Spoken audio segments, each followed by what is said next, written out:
Hello guys, this is just one guy and this is my tutorial series, Unity for Noobs. Now in this episode we're continuing on with the multi-platform RPG project, and in this episode we're going to do the point and click interface. Now all we're going to do is when you touch the screen we're going to make the character move to a certain point. Okay, let's start. Now with my player pre-test, when I've tested this out, I've already wrote the code, and so we're just going to write it in here. But first we have to do a little bit of setup.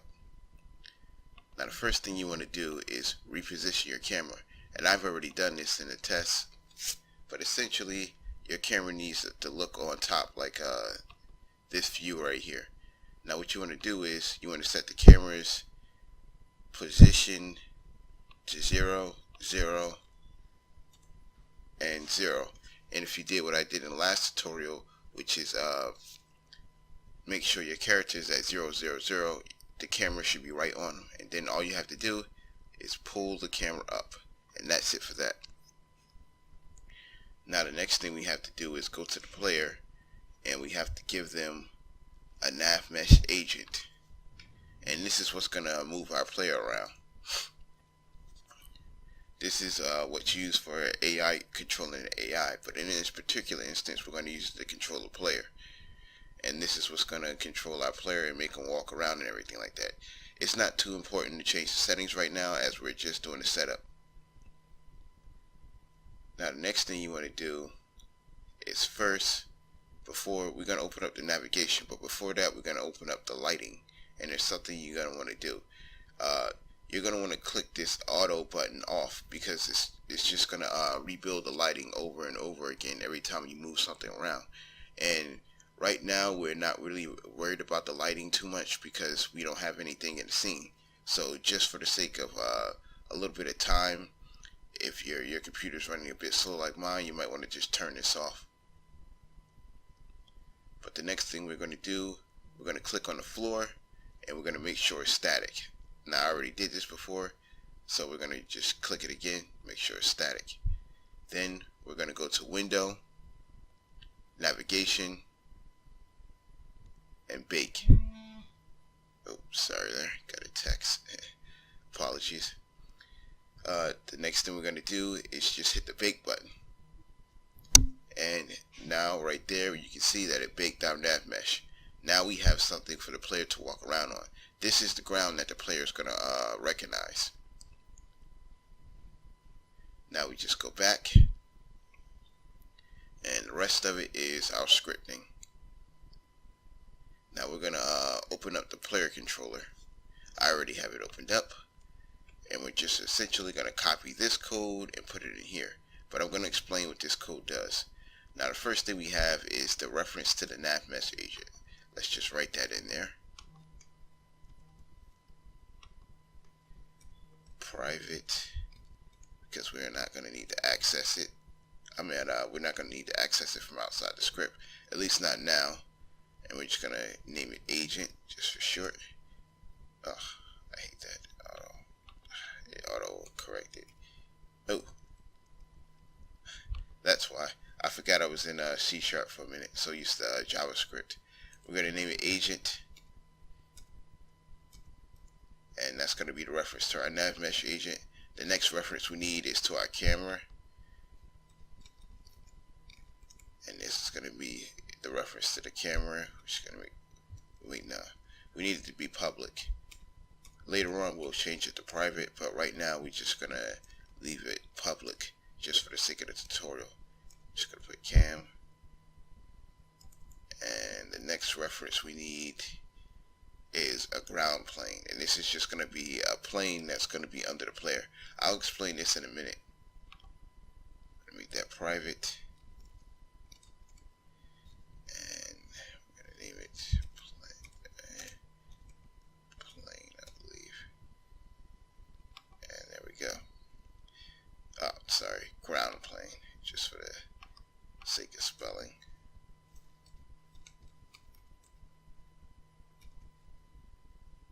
Just so it doesn't interfere with anything later on. The next thing we're going to do is we're going to say when the game starts, we basically want the agent to get the nav mesh agent. So we're going to say agent equals get component nav mesh agent. Yeah. Equals get component, and they write it a bit weird in C sharp. Said it all wrong. Nav mesh agent. Am I writing that right? Yeah. And that's just going to fill in our nav mesh agent, so we don't have to worry about it. Now we go down here to the function that pulls the touch, which is the input.getTouch. Now the first thing we're going to want to do is build a array, and the type of array we're using is the screen from the screen to point array, and this basically shoots array out the camera into the scene. So first we're just gonna create the array. Next we're gonna say array equals, I think that's what it is. Yeah, this is what we need the camera for, so we get the reference to the cam. Then we go screen to point array, which just shoots a ray cast from the screen into the scene. And in this particular one, we just want to hit the ground, so wherever we put our finger at, that's the position we want to hit. So we're going to go with input dot get touch. I think it's get touch. Is it? Just, yeah, it's get touch. That's what was wrong. Sorry. Input get touch. And the one we want is 0. That's going to be the first touch. That's why we only wanted the first touch right here and not the other touches, because we just want the first touch where you put your finger down, and we want that position of that touch.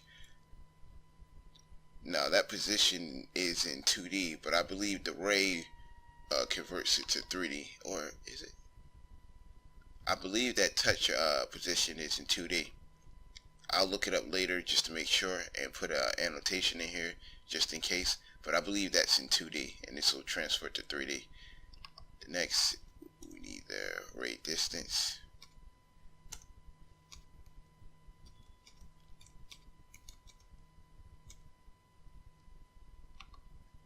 And the ground plane. Now this is just going to put a plane underneath the player. It's going to create not a real plane, like a virtual plane, I guess, and it's going to allow us to cast the ray through it just to see what we hit, and that's what we needed the ground plane up there for.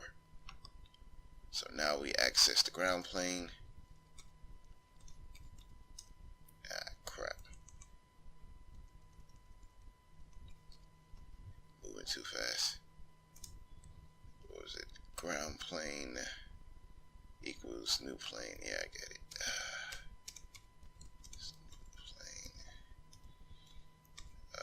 Vector 3 up.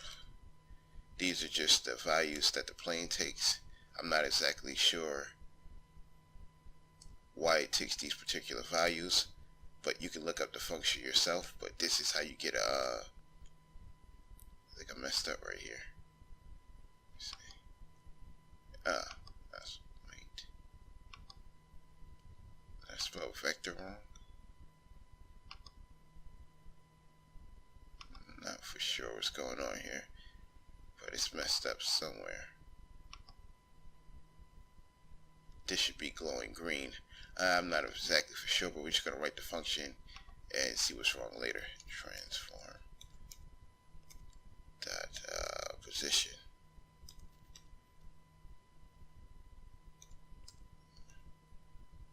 Okay, there it is. It wanted me to complete it first. I was a bit worried something was wrong there. And now we're just gonna get the raycast, and this is gonna say if the raycast hits something, and we're gonna set the agent's destination. And set destination just sends the nav mesh agent to a certain point in the world, a certain vector 3 point, and by using the nav mesh, you can do it intelligently. You can go around obstacles and stuff like that. So basically, we're just gonna put the if statement right here. Ground plane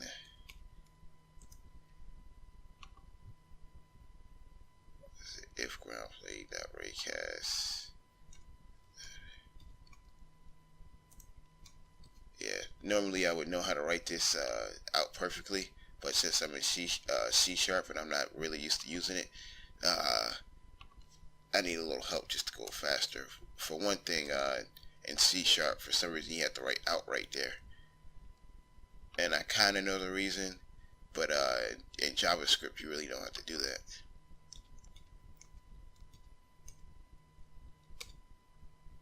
Raycast, what is the distance? I think it's ray distance. Let's just put that here. And we're almost, I think we're done right there. That's the if statement creating the raycast. And now to finish it off, we just put agent.setDestination, which takes a vector3 because it's a point in the world. Set destination, just a point in the world, and the point in the world we want to hit is where the raycast hits, which is ray get point, and get point takes the ray distance. I don't know why.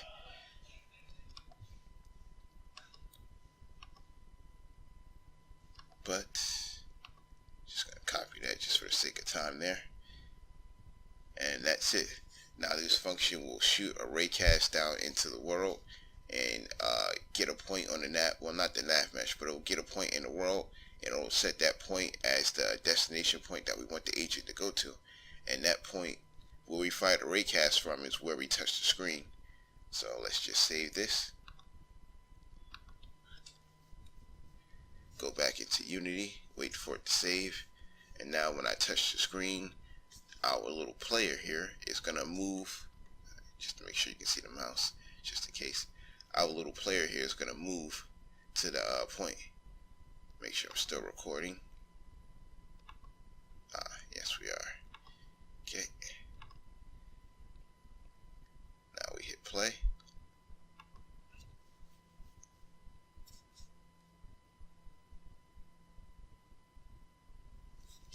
Now you can't see it on the phone, but I'm going to touch a point on the phone. And just remember, your phone has to be hooked up before you open Unity, just to make sure the phone can read it. If you don't know how to set up an Android environment, you should go to the previous tutorial. I'll probably put an annotation for that in the beginning too. And okay. I see where our error comes from. It's expected. We didn't set up the camera. That's the only variable we had to set up. Let's just put it in here. So it didn't know where to shoot the raycast from because it didn't have a camera, which it was telling us here. Excuse me. Now let's hit play again.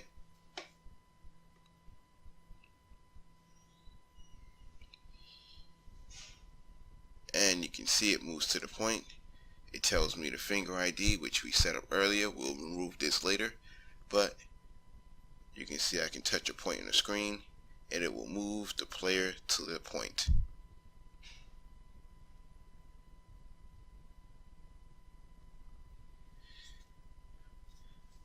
Now that's it for today.